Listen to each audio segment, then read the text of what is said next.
In this video, you're going to learn one method of graphing linear equations that is a little bit more streamlined than point plotting, and that is making use of using intercepts to do so. So for the first problem here, we're given 4x plus 3y equals 24, which is something we would use plotting beforehand. Now, the case that here we have both coefficients over here on the x and y being a factor of the number that's on the right hand side, makes this a little bit easier to handle because of the fact that one method that I can use to streamline the process of plotting is to use intercepts.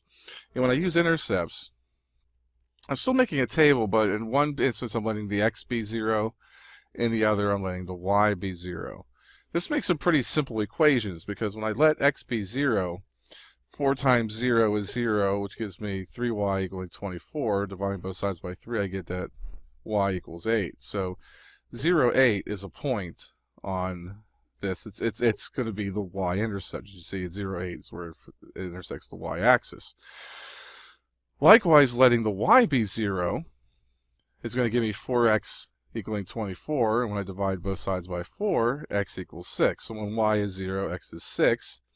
And as you can see plotted here at 6, 0, that's the x-intercept. And that's why they call this the intercept method, is because I'm finding the two intercepts of the line. It's going to intercept the line at, typically at two different points. It could be an instance where the line passes through the origin, which is 0, 0 right here. And then you have an instance where it's like, okay, well, the x and y intercept are at the exact same point. I'm not going to be able to, figure that out alone because of the fact that I need 2 points to determine a line. But here I do have 2 points. They do show some methods in your textbook about finding a third point if you so desire, but it's not necessary. There is the line that passes through those 2 points. So for the next one, see if you could determine what the two coordinates are for the x-intercept and y-intercept for this, and then we'll go through and see how we can use that to graph it. Okay, so again, pretty simplistic. I'm just going to let x be 0 in one instance, let y be 0 in the other instance, and I'm going to carry through the calculations. So if I let x be 0, I get negative 5y equals 10, because the 2 times 0 just becomes nothing.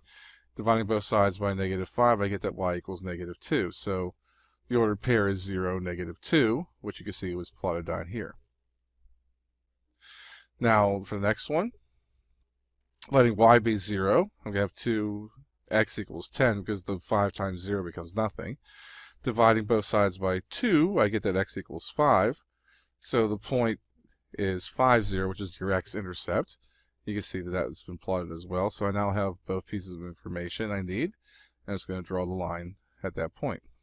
So it's pretty straightforward, but these two we had were pretty easy. In the first instance, we had 4x plus 3y equaling 24, and as I mentioned, both of these coefficients were factors of what we have on the right-hand side. The same thing was the case for the one we just got done doing.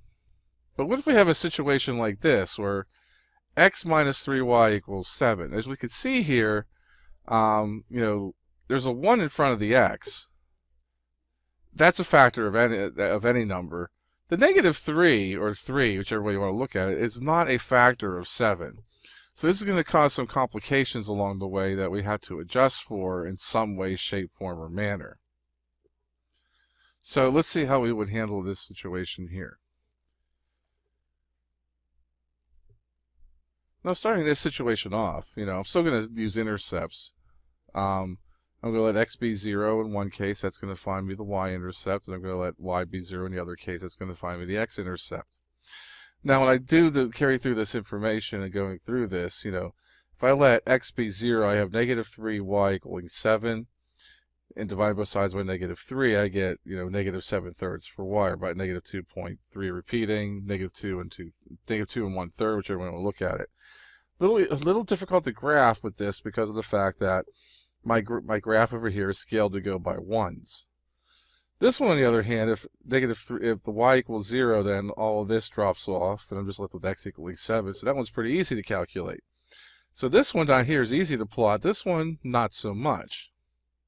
So I'm going to plot the easier one. So, what do we do? I mean, I could kind of guess where negative 2.3 repeating is. I'd probably say, okay, well, 0, negative 2.3 repeating would be somewhere around here.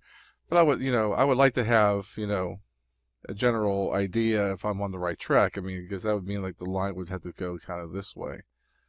And I want to make sure that that's correct. So what I want to try to do is see if I can figure out another line to another point in some way. And as I look at this, because the coefficient in front of the x is a 1, that makes it pretty easy to find, whole number components. Because if I let y be a whole number component, I pretty much can find an x value is going to have a whole number component that'll fit the bill. So if I let y equal 2, for instance, then I'm going to have x minus 3 times 2 equaling 7, which means x minus 6 would be 7, and x would equal 13. 13, 2 would be a nice point to plot, but we have the other issue here, is that, I don't have the graph going far enough to the right in order for me to graph 13, 2. So that doesn't help me a whole lot. So I need to try to go yet even further in order to find a point that's going to help me, get something on this graph that I could see in comparison with the negative 2 and the third, along with this other point, to see if they line up right. So I do it again. I pick another y value. In this case, I pick negative 2. And if I do x minus 3 times negative 2, I get x plus 6 equaling 7. Subtracting 6 from both sides, I get 1, negative 2. So 1, negative 2 will work not quite nicely, because 1, negative 2 would put me right about here. And then if I wanted to guess where negative 2 and a third is, I could say, okay, right about here. So that's which is where I had it before. As you can see, that these line up pretty nicely. So, I mean, my guess would have been good enough to kind of create a somewhat accurate line. But the third point that I was able to put on here and graph, accurately certainly helps me show the precision of this. So, and I draw my line, and there is the line. So when we start getting instances where I have a number that where one of the coefficients, or maybe both of the coefficients, are not natural factors of this number, we start getting more complications. Now you can see here is a point that's already on here. I just didn't show up correctly. So, and that comes from, I have 0, 3 and 4.50 from using the intercepts. 0, 3 is pretty easy. That's right here. 4.53 or 4.50 would put me right about here. So I can kind of imagine this, and it's passing through that point right there. The question is, how did I get that point? That I wanted to have animated and show up differently. Because I can see they line up nicely if I put those 2 points in. So how did I get that point? Well, what I did is I said, okay, well, if I look at how these numbers relate to each other, okay, 2x is always going to be even. 3y could be odd or it could be even, depending on what y is. 9's an odd number. So if y is odd, and I subtract that from 9, then I'm going to, not two odd numbers subtracted from each other is going to produce an even answer. So that's why I'm going to be choosing a y value here, because if I choose a y value that makes 3y odd, then that should make an even number when I eventually start isolating both sides of the equation to get x alone. And that will go well with the division of 2, because any number that's even is divisible by 2. So I let y be 1, and when I let that happen, I got that 2x plus 3 equals 9, 2x would equal 6, x would equal 3. So 3, 1 is the other point. So these two, are able to be done precisely with the graph we have. This one's more of a guess. But, I can see that they do line up in the same linear pattern. So that was a pretty good guess, and so I could draw my line pretty confidently at that point. Now for this last one, or second to last one, I should say. No, it's the last one. I have -1 on the right. 6 and 7 are not factors of 1. One's factors of 6 and 7, but this is where we start having some issues, because if I start doing my process of finding, letting x be 0, letting y be 0, and go through the process I've been going through, I would find that y would be 1/7, x would be -1/6. These are pretty small fractions, and this graph over here is nowhere near scaled in a manner that lets me accurately plot where those would go. I mean, -1/6 would probably be somewhere in this neighborhood where I have the arrow pointing. A positive 1/7 for y would probably be like, like right here. I mean, so even if I plotted them, they'd be so close together to each other that I wouldn't really have two distinct points in this graph unless I'm able to zoom in on it. So I need to come up with more additional points that's going to help me graph this. And then I can kind of guess where those two are. So extending this a little bit, I let x be 1. And this takes to some looking at some trial and error and trying things out. And that's the other thing about this is, like, the intercept method sometimes is not very effective. And then you're resorted back to point plotting, which we know is completely not effective. So, this kind of demonstrates why we come up with yet other methods of graphing these accurately. It just so happens that I let x be 6.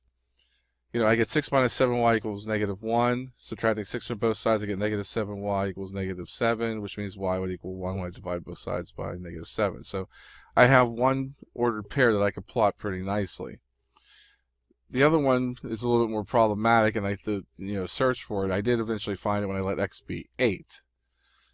So when I did, I have 6 times 8 minus 7y, which is 48 minus 7y equaling -1. When I subtract 48 from both sides, I get -7y equals -49. And then when I divide both sides by -7, I get y equals 7. So 8, 7 is another ordered pair. And of course, 8, 7 would be 8, 7 right here. Ideally, it'd be good to find another point, but it's not going to be super easy to do that. You have to kind of keep searching, but it is possible. But for our purposes here, we have 2 points, and therefore I could draw the line that's between them.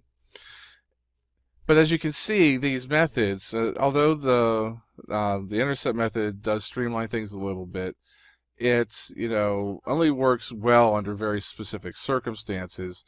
And if you don't have those circumstances, you're back to point plotting, which we know could be tedious, especially if you're trying to find points that you could put on your graph accurately. That's the end of this video. As always, if you have any further questions, please make sure to get in touch with me. Until next time, have a good day.